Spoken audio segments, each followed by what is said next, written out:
굽이굽이 흐르는 강줄기가 들판을 황금빛으로 살찌우고 남쪽으로 내달리면 만나게 되는 어머니 품같이 넉넉한 바다가 저마다 만선의 꿈을 이루어주는 곳. 바닷물이 빠져나간 뒤 속살을 드러낸 갯벌이 강한 생명력을 품고 있는 땅. 전라도. 기름지고 풍요로운 이 땅이 키운 먹거리에 전라도 손맛이 더해지면 절로 개미지다 하는 말이 떠오릅니다. 맛에서 느껴지는 맛이 정스럽다. 그 자기 입맛에 딱 맞다. 이 개미진 전라도 음식 맛의 깊은 이야기를 찾아 식객 4인방이 나섰습니다. 어머니 손맛이 그리운 배우 박철민, 국가대표 셰프 문완식, 역사학자 최성환, 교소 전문가 신현재. 지리적 환경에 사람들의 숨결과 지혜가 버무려지고 문화로 응축돼 탄생한 전라도 음식. 개미지네. 그 개미진 맛의 이야기를 지금 시작합니다.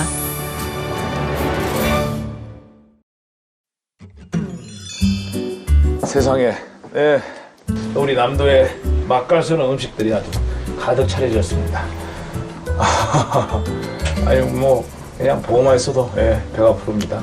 군침이 그냥 돌고요. 또 같은 음식이어도 이런 강진의 예쁜 한옥집에서 이 음식들을 만나니까 더 맛깔스러워 보이고 벌써 그냥 침이 아주 듬뿍 고입니다. 드넓은 강진 평야 그리고 강진만 청정해역과 갯벌에서 공수한 특산물로 푸짐하게 차린 상차림인데요. 임금님 수라상 부럽지 않은 강진 한정식입니다.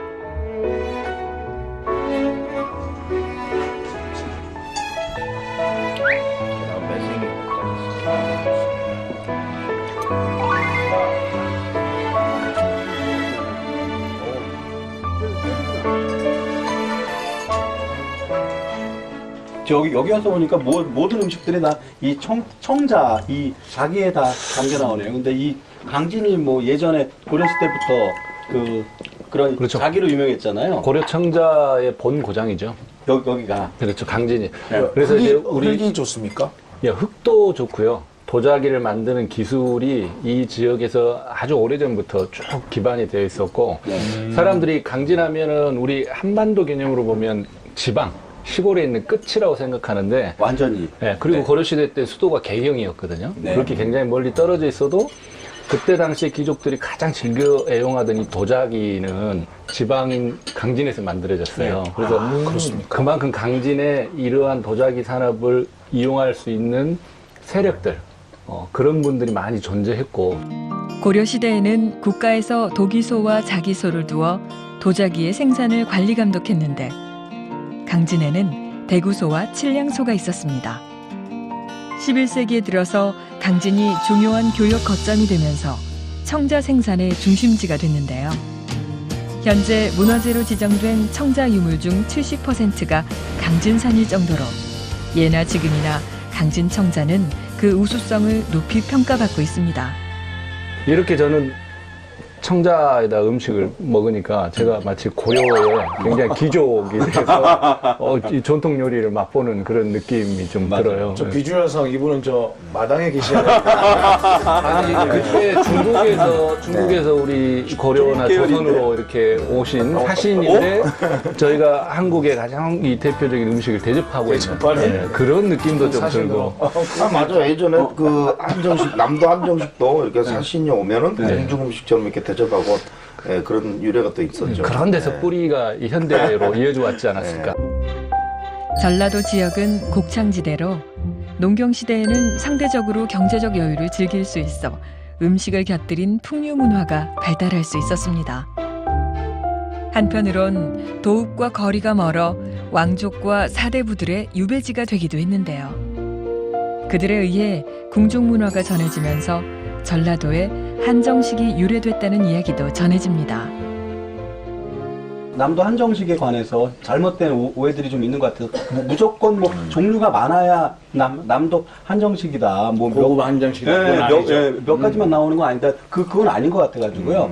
그렇다면 최소한 굴비는 자리를 하고 있어야 되잖아요. 그렇죠. 우리 최 교수님께서 굴비 이야기 좀 해주십시오. 굴비는 네.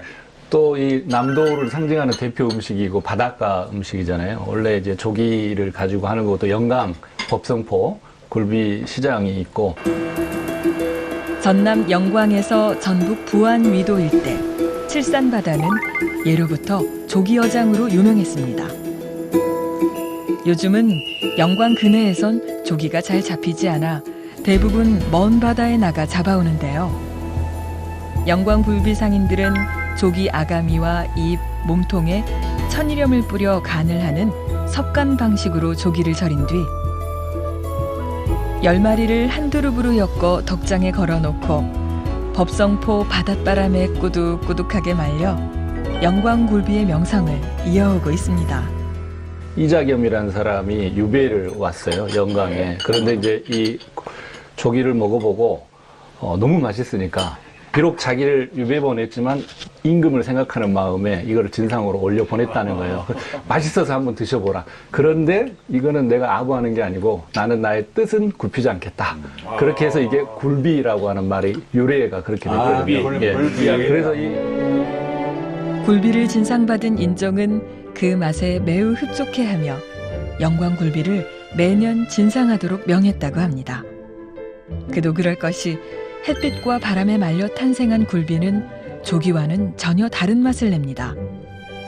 짭조름하고 쫄깃한 맛이 좋아 굴비는 오랫동안 전라도의 밥도둑이었습니다. 자, 여기 오기 전에 각자 아주 맛난 남도 음식들을 만나보셨잖아요. 네. 우리가 다녀오신 곳 한번 자랑 한 번씩 해봅시다. 목포에서 민어를 먹어봤고요. 민어를 먹은 다음에 그 옆에 영암으로 넘어가서 낙지를 먹었습니다.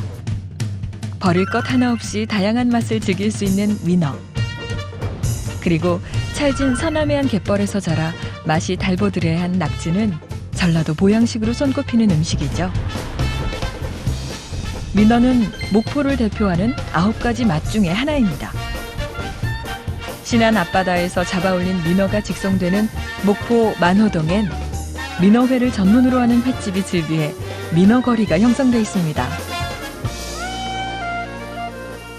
민어는 사실은 그 서해안에 좀 깊은 곳에서 자라는 물고기들인데 여러분 아시겠지만 사실 깊은 곳에 자라는 물고기들은 육질이 다 물렁물렁하거든요. 네. 아구나 다 안 움직이니까 물렁물렁한 편인데 얘는 깊은 데서 사는데도 불구하고 굉장히 육질이 좋은데 왜 그런가 봤더니 가만히 있지를 않고 계속 움직이는 거죠. 서민들인 거죠. 그러니까 자고 일어나면 일하러 나가야 돼요. 네. 일하러 나가야 되니까 너무 일을 많이 해서 일을 많이 해서 민어네. 민어는 백성민자를 써서 대중적일 것 같지만 실제로는 임금님께 진상됐던 귀한 수산물이었습니다. 우리나라 최대 민어 어장인 인자도에서 잡은 것을 최고로 치는데 다 자라면 1m가 넘습니다. 주로 뻘 바닥에서 생활하며 낮에는 바닥에 머물다가 밤이 되면 떠올라 먹이를 찾고 계절 회유를 해서 가을에는 제주 근해에서 월동을 하고 봄이 되면 북쪽으로 이동합니다. 이쪽 서해안으로 올라오다가 잡히는 게 산란기 때문에 그렇거든요. 제주도 이렇게 남쪽에 있다가 이제 산란을 하기 위해서 산란하기 좋은 장소를 찾아서 뭐 해안가가 있거나 모래갯벌이 있거나 이런 쪽을 찾아서 부지런하게 올라오다가 서해안 쪽에서 우리를 만나게 되는 거예요. 그래서 그 대표적인 어장이 신안의 임자도라는 곳이 있습니다. 거기에 이제 태이도라는 섬이 있고 타리도라고도 하는데요. 일제강점기 때 거기에서 대표적인 민어 이 시장들이 형성이 돼가지고 민어 파시가 엄청 유명했어요. 타리 파시는 매년 6월 상순부터 10월 하순까지 열렸는데요. 파시가 서면 항구에 정박한 어선들의 불빛으로 불야성을 이뤘다고 합니다. 그래서 목포는 몰라도 타리파시는 안다라는 말이 있을 정도로 일본인들이 엄청나게 많이 몰려와서 또 거기서 민어 시장의 경제권을 또